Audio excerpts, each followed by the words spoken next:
Magandang araw mga kakutsero. Ito na naman po ang inyong lingkod na si Jigs na magbibigay sa inyo ng giya ngayong araw ng Miyerkules.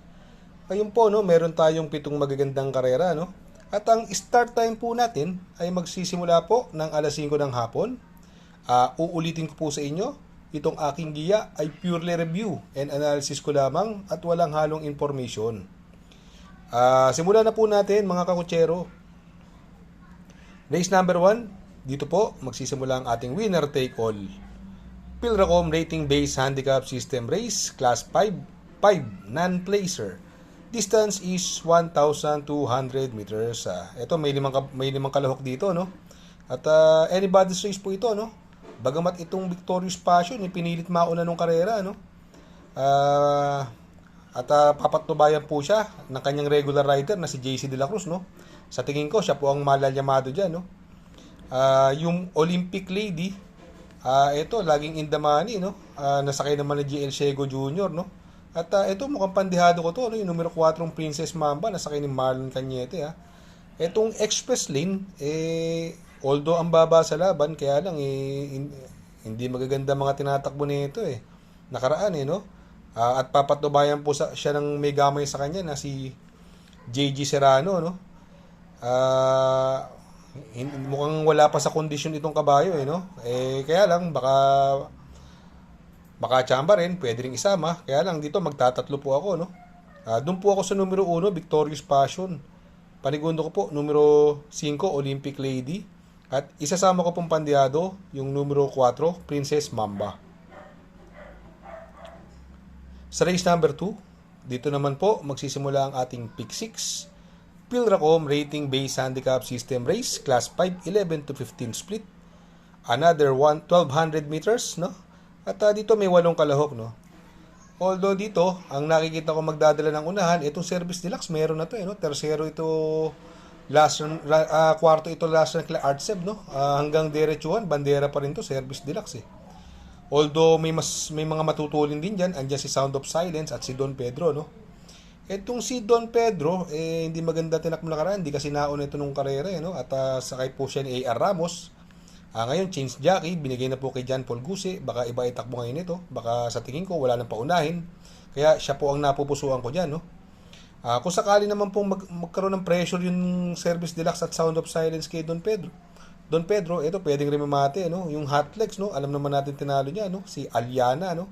At nung last run niya, medyo maganda na pinakita niya, Hotlegs, no? At gamay na gamay po ni Christian Garganta, magandang pandiado po yan, yung numero 2 naman, Batang After 7, naipanalo po ni A.R. Ramos yan, no? Si Batang After 7, no? Kaya dito sa race number 2, magtatatlo po ako dito. Doon po ako sa numero 7, Don Pedro. Panigundo ko, numero 2, Batang After 7. At isasama kong pandiado, yung numero 6, Hotlegs. Sa race number 3, dito po, magsisimula ang ating pick 5. Pilracom rating based handicap system race, class 5, 5-placer split. 1,200 meters pa rin ang distansya, at dito may 8 kalahok, no? Another anybody's race. Dito po, possible magdala ng unahan, yung One for the Road, Chase the Gold, at Little Annie, no? Tingin ko, magkakalutsahan tong karerang ito, kaya pas ako dyan sa tatlong yan, ang kursunada ko po dyan, yung ito, meron na po ito, Rain Go Away, segundo to last run, hindi po lumagpas, gusto pang iuna to, Deremate to, gusto pang iuna nakaraan to, mukhang meron na itong Rain Go Away. Itong si Barayong naman, ang baba sa laban, at papatnubayan po ni RC Baldonido. At ito, magandang dihado para sa akin, yung numero 8 Private Dining, sakay ni Marlon Cañete, Giant Killer po yan, magandang pandihado po yan, Kaya dito sa race number 3, magtatatlo po ako dito. Doon ako sa numero 7 Barayong. Panigundo ko, numero 4, Rain Go Away. At isasama kong pandihado yung numero 8 na si Private Dining. Sa race number 4, dito po, magsisimula ang ating pick 4. Pilracom rating based handicap system race. Class 3 and 4. 34 to 39. 40 to 46 merge. 1,200 meters. Still the journey. At may 7 kalahok. Dito po, ang possible scenario, pwedeng mauna yung Life Gets Better, Queen of the Nile. Yan, nakakadalawang sunod na panalo na yan, nasakay ni Boss Jenjen, nakakadalawang dihadong panalo na yan, ha? Although may mabilis na rito, pwedeng magbigay ng pressure sa kanya yung Life Gets Better at yung si Eutychus, nakotso lang nung karera ni Beyabel. Sa tingin ko, ito ang malalyamado dyan, si Eutychus. Ito naman ang pwede mga rumimati dyan, no? Yung Euroclydon, no? Sa gamay na gamay po ni Idol RA Base yan, no? Kaya lang, worry ko 57 pero kung siguro nasa mga 54-55 lang to sa tingin ko, para sa akin, susuluhin ko po yan, no? Kaya lang, 57 ng timbang, medyo mabigat. Itong American Paraya naman, gamay na gamay po ni Apprentice GL Shego Jr. At siya po magdadala ng pinakamagaang na timbang na 49.5. Baka ito makanood ng boxing, may chamba po yan. Although itong si Blackstar, ganun din, malaki rin po chamba niyan. At papatnubayan na po ni Bumbum Villegas yan. Pero para sa akin, dito, magtatato po ako rito. Sa tingin ko, anybody's race to. Pero ang pili ko po dyan, doon ako sa numero 3, Euroclydon, Panigundo, numero 5, Eutychus, at isasama kong pandiado, numero 6, si American Paraya.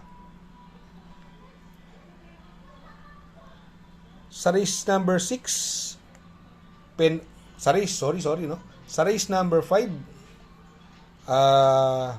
Pilracom rating based handicap system race, class 4, 16 to 21 split.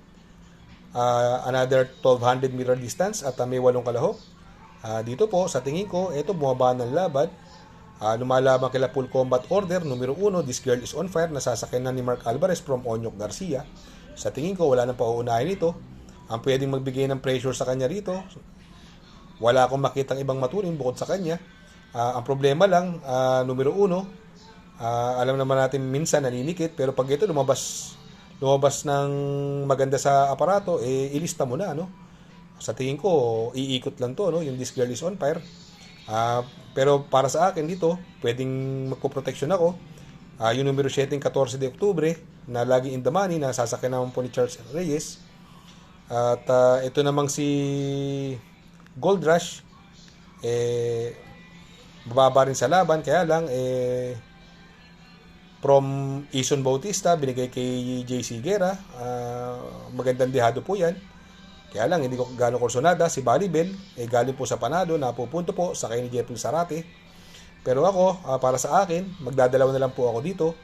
At doon ako sa numero 1, This Girl is on Fire. At ang panigundo ko, numero 6, 14 de Oktubre. Sa race number 6, Pen Ultimate Race, Pilracom rating based handicap system race, class 5, 6 to 10 split. Another 1200 meter distance at may 8 kalahok. Dito sa karerang ito, no, another anybody's race po ito, no. Andiyan si Manila Boy na binigay na kay Mark Alvarez, kaya lang numero 1 at napakaiksi ng karera, kaya medyo ayaw ko muna sa kanya. Si Munich, laging in the money, binigay na kay RC Baldonido, malaki po chamba niyan, pwedeng iuna, pwedeng isunod. Si Golden Jaraywa, ito, ang problema lang nito, aparato, no? Pag maganda nilundag nito, malaki chamba po niya, no. At alam naman natin si RA Base, si Idol RA Base, ano yan, dihadong hinete yan, no? Laging nagpapanalo ng dihado, no? Itong Dugong Bugaw naman, medyo mababa, kaya lang, at gamay ni Claro Espare, kaya lang, medyo hindi rin magaganda mga tinatakbo. Ito namang numero 7 Don Damiano, ito sa tingin ko, ito ang mauuna, nasa kay ni JC Guerra. Kung makakabuo naman ito ng ere, ito malaki chance po niya, numero 7 Don Damiano, ano? Ito naman si Beyond Smart, nanalo po yan ng kanyang barrier race, na 1.19 po, sasakyan po ni JT Pabilik. Kaya dito, medyo anybody's race, magtatatlo ako dito. Ayoko muna ng mga llamado. Doon ako sa numero 7, Don Damiano. Panigundo ko, numero 2, Munich. At isasama kong pandiado, yung numero 3, Golden Jaraywa. Sa race number 7, sa last and final race, Pilracom rating based handicap system race, class 5, 11 to 15 split. Another 1200 meter distance at may 8 kalahok. Dito, possible mag-unahan to dito, no? Yung Mr. Manilenia at Access Deviation, no? Ang laban po niya, ang panalo po niya, parehas mauna, no? Kung may magbibigayan sa kanila, may makakachamba po, no? Kaya ngayon, sa tingin ko, pinakamalapit na makakalapit sa kanila, yung numero 5, Iceman, no? Itong si Iceman, 2 months ago, tinalo po niyan, nakadihado po yan, tinalo niya si Thriller, no? Mas malakas ang laban kumpara dito, no? Si Thriller ang tinalo ni Iceman. At papatnubayan po siya ni GL Shego at magdadala po ng na magaang na timbang na 51 kilo. At itong Great Connection, pwede rin isunod. At nasigundo po ito. Sakay naman po ni Tanya Nabarosa. Ito naman si Live Like an Angel, no? Wala pang labas to, no? Ito magandang dihado. Lagi natin tip to eh. Hindi natin iiwanan yan. Hindi natin bibitawan, no? Sasama natin pandihado yan, no? Kaya sa race number 7, magtatatlo po ako rito. Kung sakaling magkaroon ng pressure yung Mr. Manriñan Access Deviation, ang pipiliin ko, doon ako sa pinakamalapit na aalis, numero 5, Iceman. Panigundo ko, numero 7, si Great Connection. At isasama kong pandihado, numero 4, Live Like an Angel. Shoutout nga pala kay Sir Pax ng Barkadahan OTV. Located po siya sa 1139 New Antipolo Street, Corner Vargas. Malapit lang po sa Abad Santos, yung bagong ginawang tulay. Very convenient and attentive po ang mga tao. Pwede po kayong mag-EB at party while betting on racing. Good luck mga kakutsero. Sana po matapat ang ating giya at yung mga nakasunod. Sana po ay magsitama po kayo. Ako yung makikiusap lamang at makikisuyo sa inyo na please like, share, subscribe, and hit the notification bell para update kayo sa aking mga giya. Good luck po and happy racing.